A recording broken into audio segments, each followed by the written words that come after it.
The Ministry of Education, Science and Technology and its departments play a critical role in any national development plan. Join us as we take a look at the vision for the transformation of this key ministry as we speak with the Honorable Jerome Fitzgerald. Details after the break.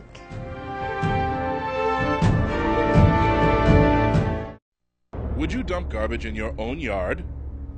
So why put it on another person's property?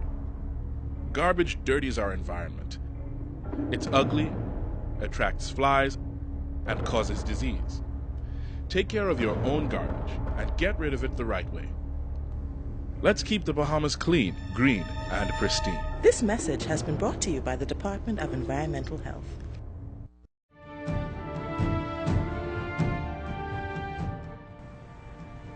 Welcome to your Government in Action. I'm your host, Joy Roger. The Honorable Jerome K. Fitzgerald was appointed Minister of Education, Science and Technology of the Commonwealth of the Bahamas on the 10th of May 2012, having previously served as a senator from 2007 to 2012. Often referred to as a visionary, Minister Fitzgerald recently said in his budget communication to the House of Assembly that as we seek to promote the expansion of the tourism industry, strengthen the financial services sector, and provide Bahamian students with the skills and education they need to compete in the 21st century, proficiency in a second language is of paramount importance, as he announced plans for the new standardized National High School Diploma. Bahamas Information Services Information Officer Gina Gibbs recently spoke with Minister Fitzgerald as he laid out his vision for transforming the education system in the Bahamas. Welcome, Minister. Thank you. It's a pleasure to be here. Okay. Can you tell us a little bit about what your portfolio entails? The Ministry of Education encompasses really the Ministry of Education, which is responsible for all schools throughout the Bahamas, and in particular the national examinations and so forth. The Department of Education, which focuses really on all of the administrative works of the public school system. And then we have the College of the Bahamas, the BTVI, the Bahamas Techno-Vocational Institute, and the Department of Archives, and of course all libraries within the Bahamas fall within the Ministry of Education. 160 some public schools throughout the Commonwealth. The budget, when you combined all of the revenue side of college and BTVI, you're probably talking just under $300 million in revenue, and more than probably about 6,000 employees, and of course 50-some thousand students within the public school system, and another 20-some thousand in the private school system. So it's pretty challenging. So can you tell us, what are some of the new things that are happening in the Ministry of Education right now? I think to a great extent we are building on some things that were put in place before, and some ideas that I don't think it's new, but it's just a question of prioritizing what is important, and understanding the challenges that have faced our educational system, and developing strategies to intervene and address some of the issues. One of the key areas that you're going to see from the ministry standpoint moving forward as far as education is concerned is really a big focus on preschool education. And we're also going to have a tremendous focus on special needs moving forward, and ensuring that those kids who have special needs, who have educational and learning deficiencies, that we have first of all, the persons who are trained to diagnose, and then intervention strategies that will assist, because we know based on data that somewhere around about 25% of all students have either minor or major learning deficiency. The key is being able to diagnose it early on, and being able to have the strategies to intervene to correct those that are minor. Because what we've found, of course, because we haven't really focused on this as part of our educational structure and ensuring that we look closely at this and develop strategies. A lot of kids who do have minor learning disabilities kind of go through a system and not diagnosed. And these, we find, are the kids who end up acting up and frustrated with the school system and so forth, but simply not that they're not able to learn. We just haven't had the training and the research in order to understand what is going on with these kids in the intervention strategy. So that's going to be a major thrust for us. The primary school, we are going to put a lot of attention in the primary school system to ensure that a lot of the basic reading and writing and math comprehension we address early on in the kids' educational cycle, so that it makes it easier for them to adapt when they get into the high school and then move into the workforce after that. So we're going to be placing a lot of attention there, and also look into, at the end of the schooling system, dealing with the career academies and areas that kids want to go into after they leave school, as opposed to just focusing on ensuring the kids, are trained to come out of school to be doctors, lawyers. We need a lot of other technicians in our country who are in jobs that pay well.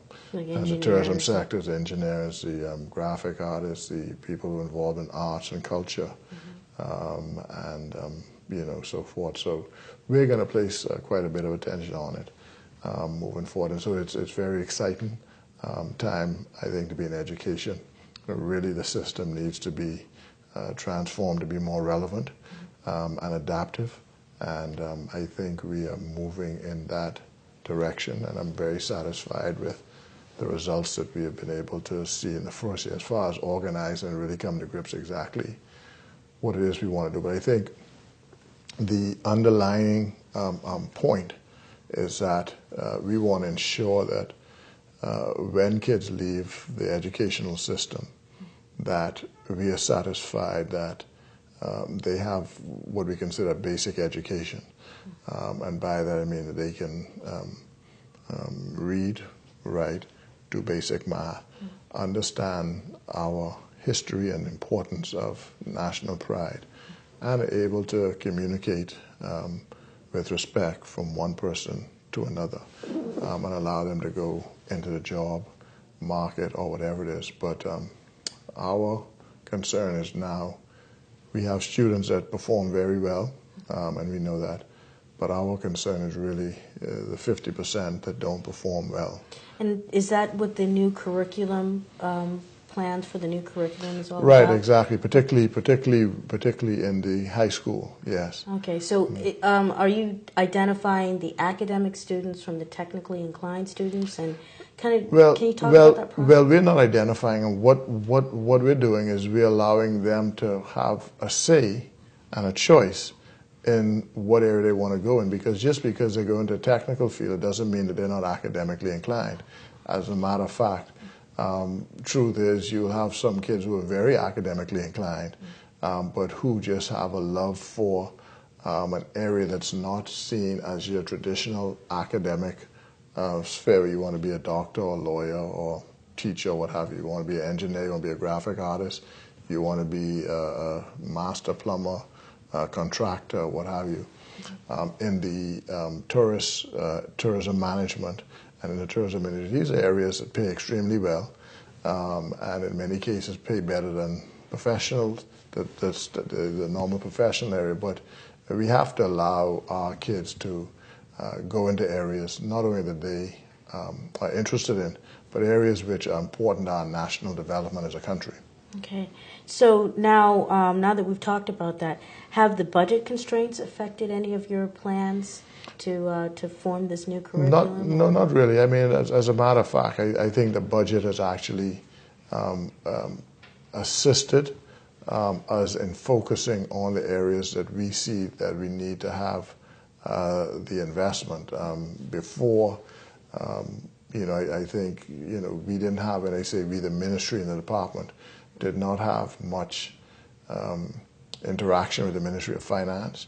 And in a sense, we sent in what we wanted. It went in there, they cut it down, did this and that, and then they sent it back to us. This time was a very different process. We went in with a plan as to this is what our objectives are within the ministry and the department. These are our goals, and this is the time frame in which we want to accomplish it. And we need X amount of monies in this area this year in order to accomplish that. We don't need as much over here, and so we don't mind cutting down over here by 15 or 20%, but we want the increase to come over here by 20%.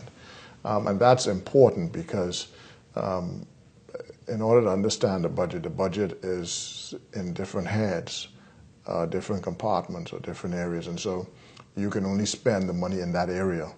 So if it's in another area, it's very difficult to have it transferred into another area without going through a whole approval process. And so we tried this time to be very specific as to the areas we wanted our funding. And I would say from the capital side, we've got a significant increase in our capital budget.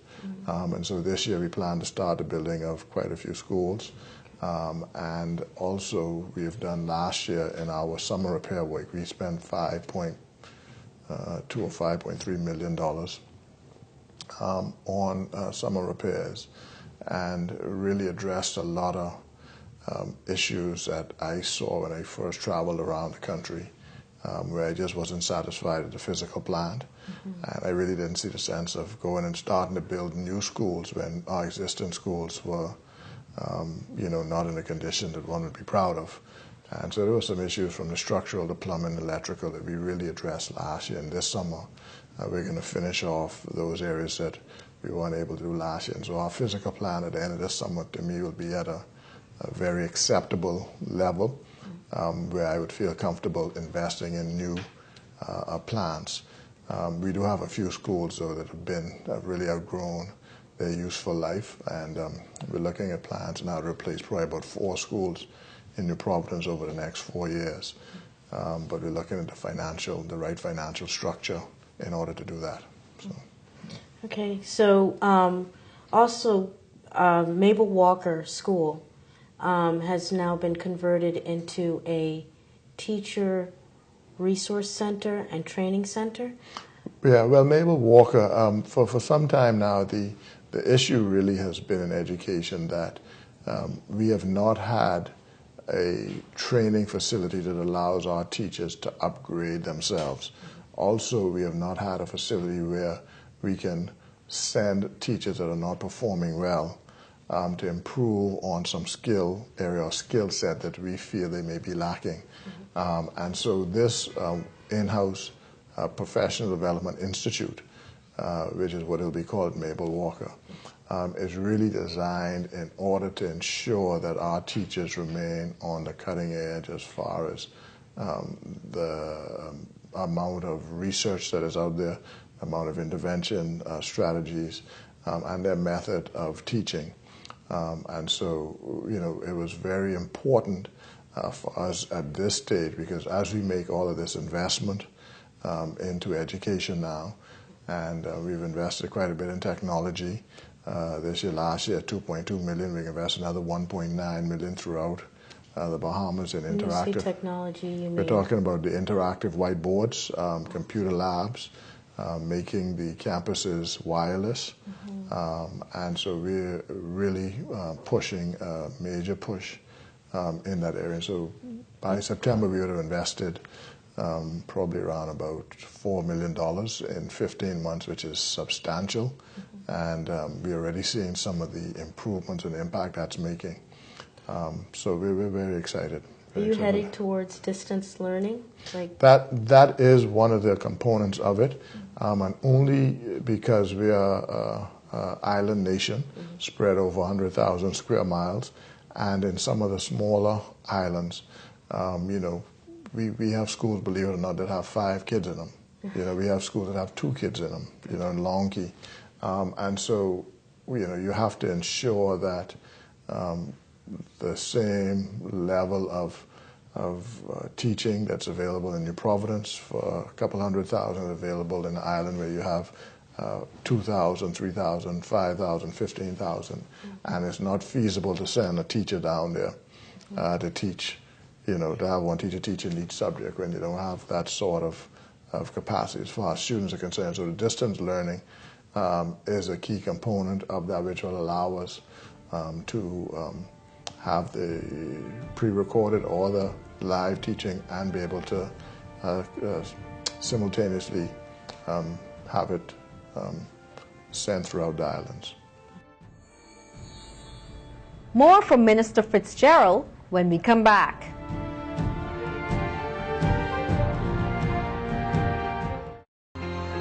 I come looking for a partner, but all your cars gone. Yep, I get rid of all them. I bet you that cost you plenty of money to dump them cars. No, you know. I had to pay somebody to pick them up, but to carry them on the dump on Marshall Road was free. Besides, since I clean up everything, I ain't got to worry about no acid from no battery or no oil leaking in the ground. I mean, no more cars them park in the bush. I ain't got no more rats. Boy, I wish I was like you. Let's keep the Bahamas clean, green, and pristine.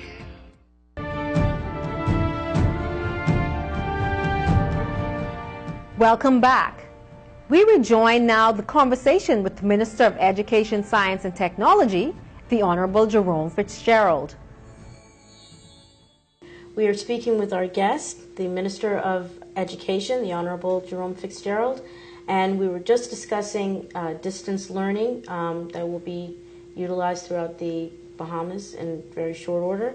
And so, Minister, would you like to tell us a little bit more about COB coming into university status and how that's playing along with the distance learning plans? Yeah, I mean, that's a good point, because the platform will be there for us now throughout the public school systems throughout the country.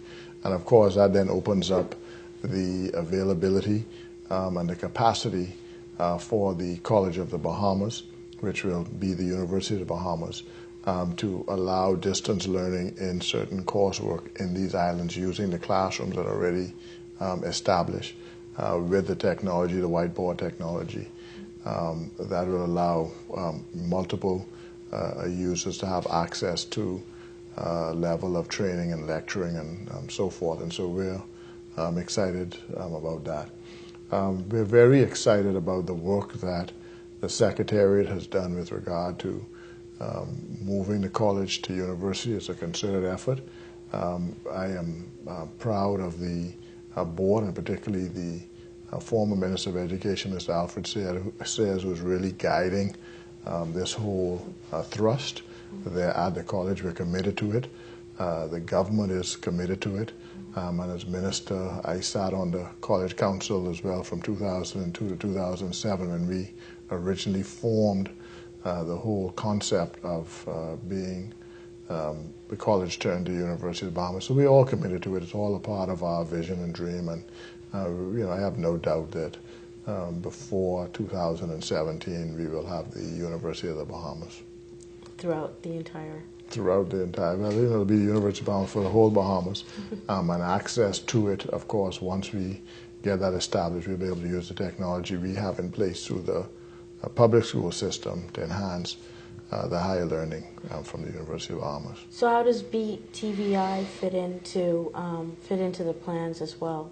Well, BTVI is critical because BTVI really is the arm that deals with the technical side of it as well as the training in many areas. And this year alone, the enrollment of BTVI increased by almost 25%, and we awarded additional financial aid to BTVI to assist other students with going there, and it's really paying dividends. And it has an important role to play. And we have just recently, last week,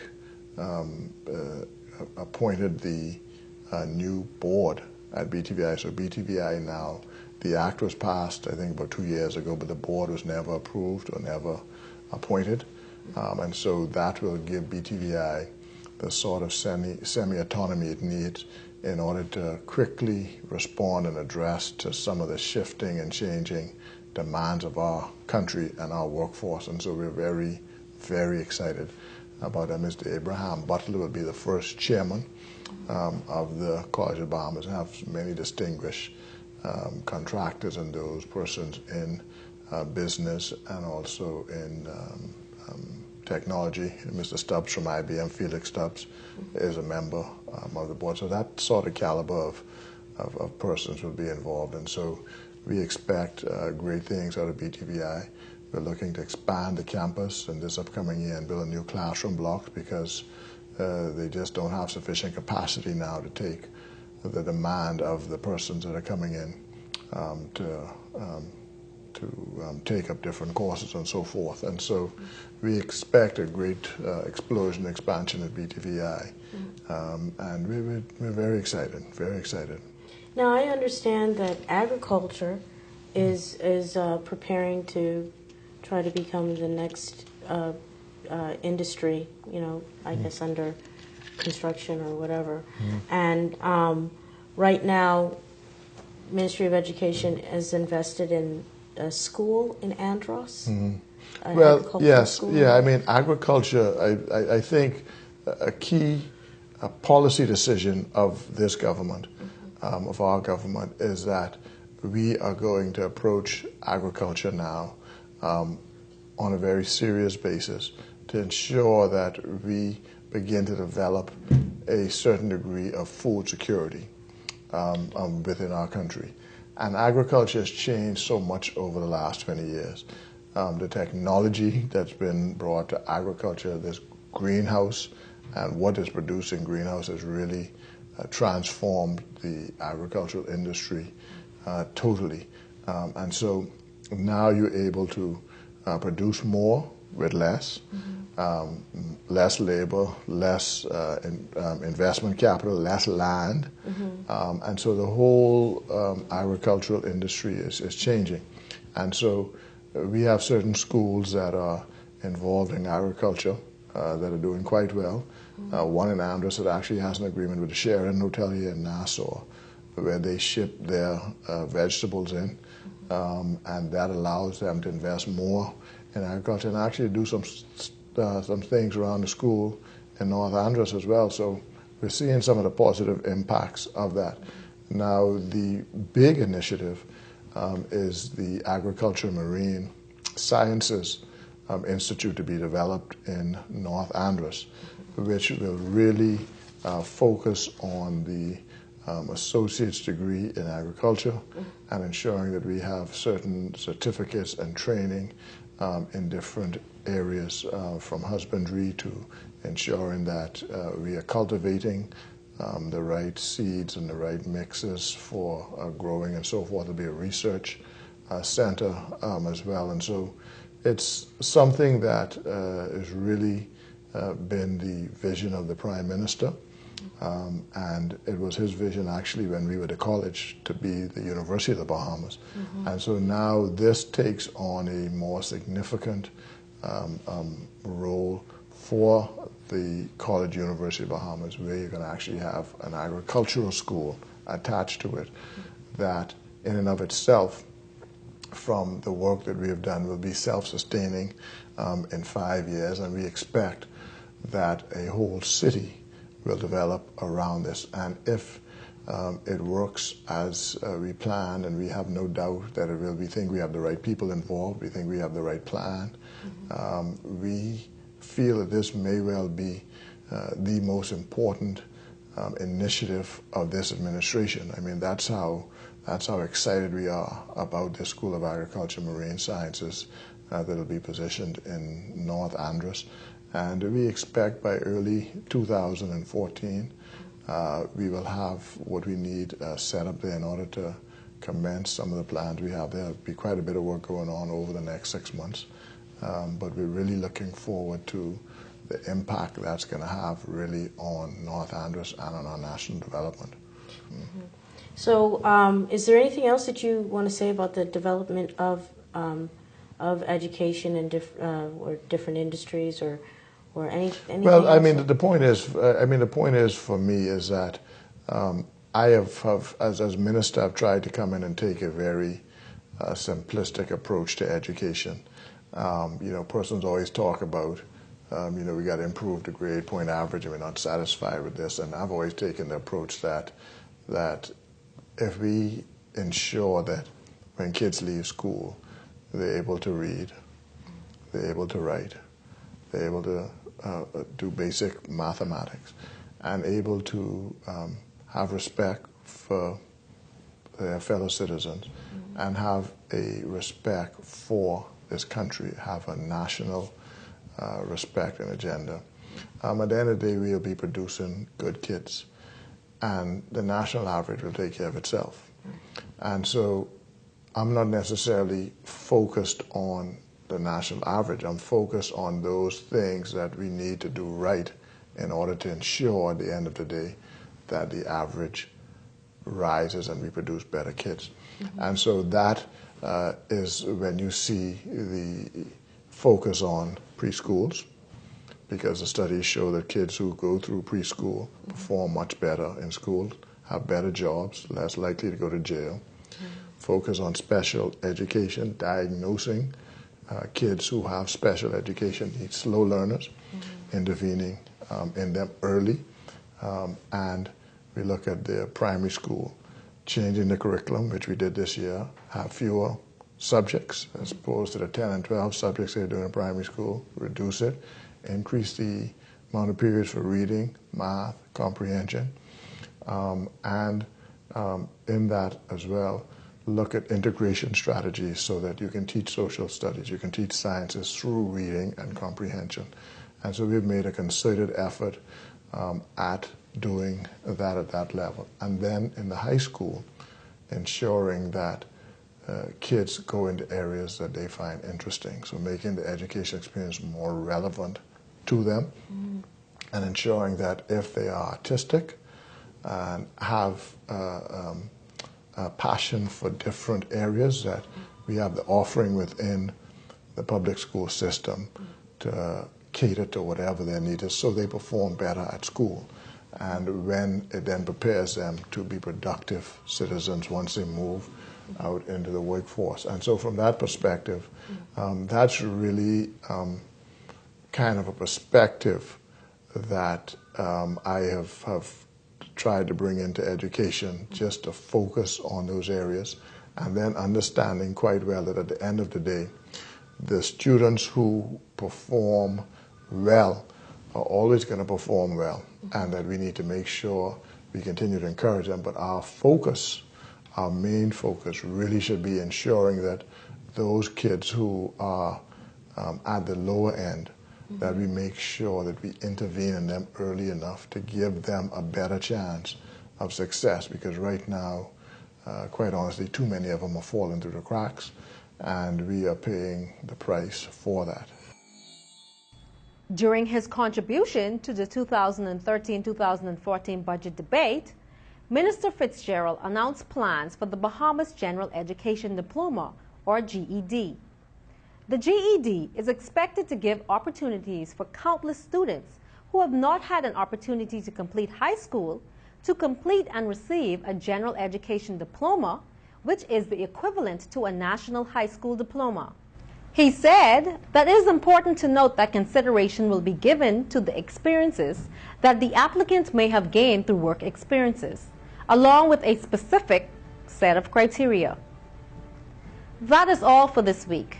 Join us in the next edition of Your Government in Action as we continue to follow what this administration is doing to develop a more prosperous Bahamas.